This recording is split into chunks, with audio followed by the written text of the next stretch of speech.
What's up YouTube? It's Andrew back with another tutorial. Today we have beginners part 2. So it's going to be our second lesson in the series. We're going to go over some strums and also we're going over a couple scales. So let's go ahead and start with those strums.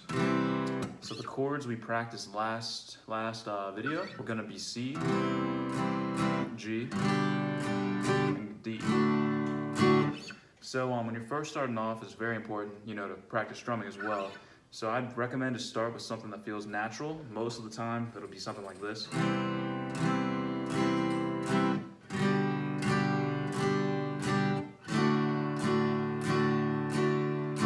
So that's all downs. Once you get that down, you can try adding in an up strum as well.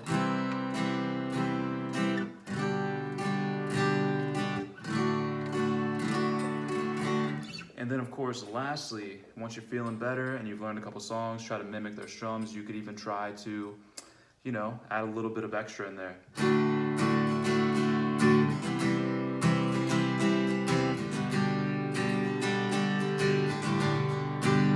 So yeah, just take it, one step at a time. Start with the downs mainly, then add that up strum. And then also, of course, you want to practice switching chords. So a good time to practice, or actually to switch chords when you're playing and when you're strumming, is on that little bit of the open strings that it'll give you. So it sounds like this. So basically, anytime I switch chords, I'm still going to hit all the strings, just to give it a little bit of a filler instead of doing this. That kind of cuts it off from the G to the D. So to give it that filler, you want to hit.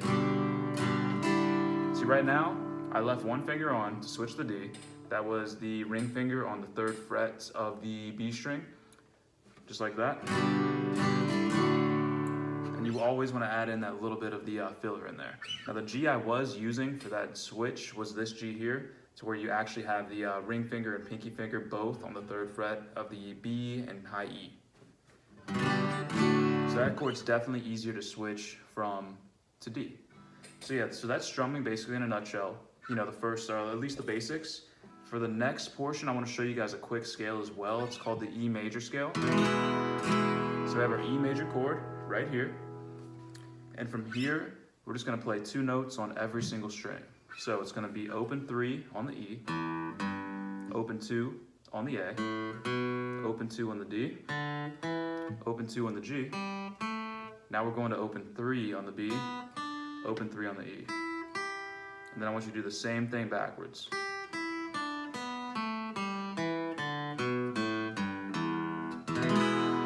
You can end with that chord if you'd like, but learning scales will definitely help you develop your soloing skills and just overall, moving your fingers around using multiple strings. A lot of times you'll get stuck on one string. And I mean, it sounds good, but it's nice to have a more variety for sure, so.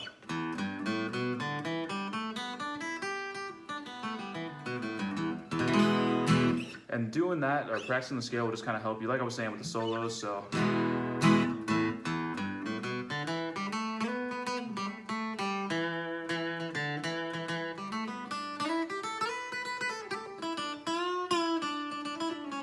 Missed a note there, but you get what I'm saying. So basically, yeah, hitting those scales will definitely help you with your solos. They'll, get much better, and you'll have more of a range. So once you learn it, you can kind of break off and see which notes that'll actually fit with it. And of course, I'll help you with that as well. All right, so the next scale I want to show you guys today is the A minor pentatonic. Very important scale if you want to, do any type of lead guitar. You can almost solo. You can solo to a lot of songs just from the scale here. So it's going to start on the 5th fret. We're going to go 5-8 on the low E string. We're going to go 5-7 on the A, 5-7 on the D, 5-7 on the G, 5-8 on the B, and then 5-8 on the E. We're going to do the same thing backwards. And whenever you guys are doing these scales backwards, try to keep your pointer finger on the string. It won't affect the sound of the actual note that's a little bit further up at all. So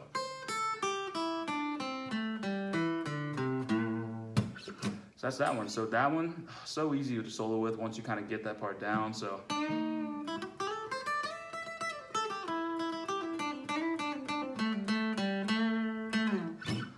definitely work on those 2 scales. Work on your strum, very important. And honestly, just from those couple things alone, you'll become much better. So just keep practicing. It's gonna get easier, I promise. I mean, of course, it's gonna get harder. Well, it's gonna start pretty hard because I mean, you're new. So, and if you guys are, you know, if you've been playing guitar for a while and didn't know the scales at all, then definitely try to, you know, implement them within the songs you play too. So, thank you guys for watching. Hope you have a great rest of your day, and just leave any comments.